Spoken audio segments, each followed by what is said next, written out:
Thanks, Tristan. I appreciate you doing this. Oh man, thank you for having me. I wonder what your response was when you read the script for the first time, because Alonzo goes through some changes over this 10 episodes.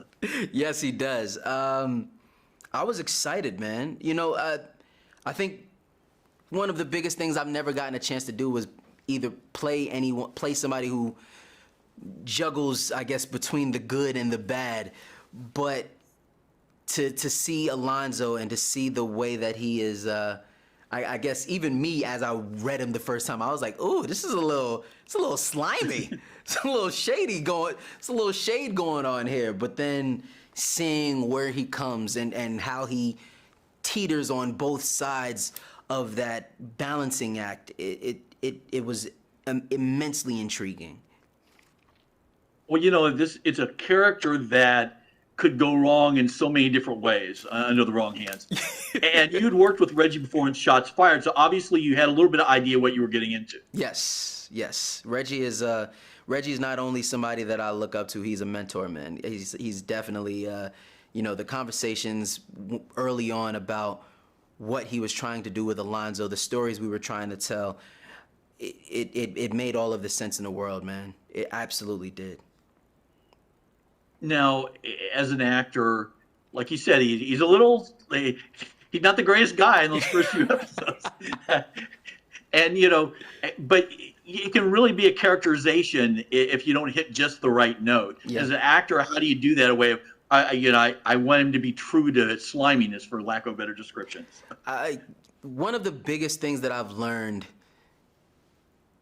you have to, that I see, not just see people make the mistake of. I think a lot of times we as people, when it comes to different character roles or anything like that, we get in we as who we are, or our own personal ideals, tend to get in the way of said character. You have to allow your character to make whatever mistakes that they have to make to grow. As an audience member, we want to see the growth of a character. We want to see the full arc. We want to see where they start and where they end. And to get there, you have to make your mistakes along the way to understand why he gets there. So one of the biggest things, I had to really pull myself out of it and just allow Alonzo to be Alonzo. Now, one of the big scenes for Alonzo is in the last episode, where you're making this presentation to the board, and it goes in a direction that they weren't really expecting. And it's a tough scene, I would suspect, as an actor, because you want to show the emotion there, but you don't want to just be this guy who's yelling. Yes. It can go, another thing that can go left very quickly. It's you have to. It's a teetering process. You have to, not only as an actor, but just as the character. If you're trying to sell something, that same speech could very well turn into a screaming match that'll get you fired. You have to figure out the way to get your point across. You have to figure out the way to say what you're trying to say, and let them understand where you are and the reason why you are where you are, without rubbing people too much the wrong way. Well, there were a lot of interesting decisions in the show creatively.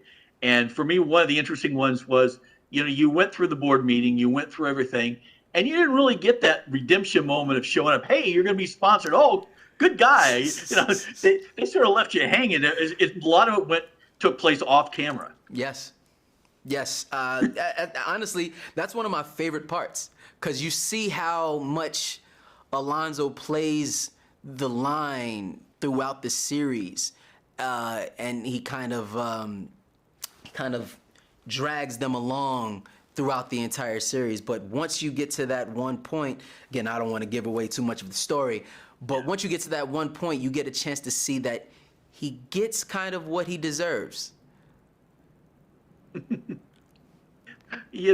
It's most times when I talk to actors, they find something about the character that they can relate to, or that sort of resonates with them in a way. Mm. And I wondered if there was something in Alonzo that resonated with you, that you just thought, you know what, I can see myself in Alonzo, or if I was in Alonzo's shoes, this is the way that I would act. Yeah, absolutely.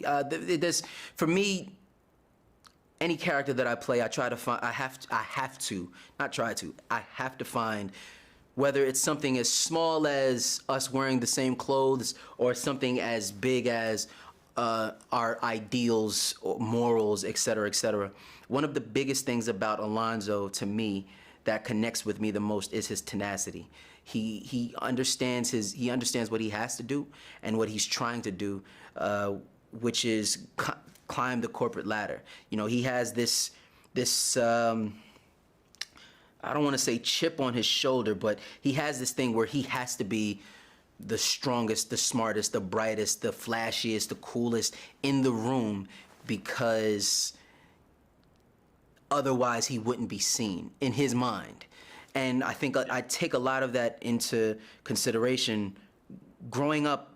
You know, when you grow up in the projects and you kind of get into a lot of these acting worlds or these different circles, I would always tend to find myself speaking to people who have been acting their entire lives, went to school for acting, did this for acting, and all of their accomplishments and this and that. And I would sometimes either feel very small, or that I had to show up stronger to be a presence in the room. And I think that's kind of the connection me and Alonzo have.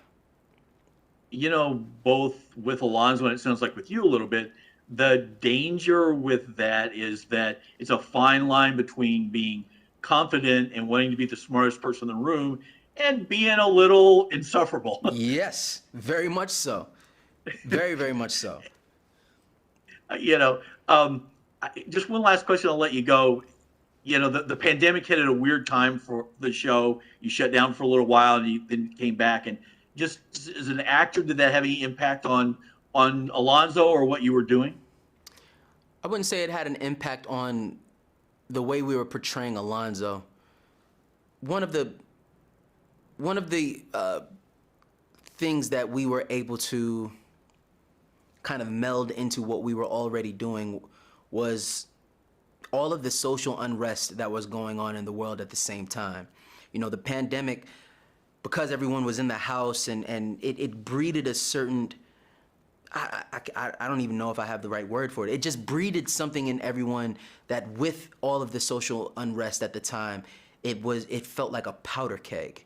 It felt like things were blowing up at the same time, with Ahmaud Arbery, with Breonna Taylor, with George Floyd. So to get an opportunity to speak on all of these things at the time that they were actually going on. You know, we're shooting in Richmond. You know, you have the big Robert E. Lee statue outside of a lot of times where we're shooting. It feels a little more close to home. So I don't think it changed who or what I was doing for Alonzo, but we had an opportunity to add more layers and depth to the characters through what was going on in the world at the same exact time.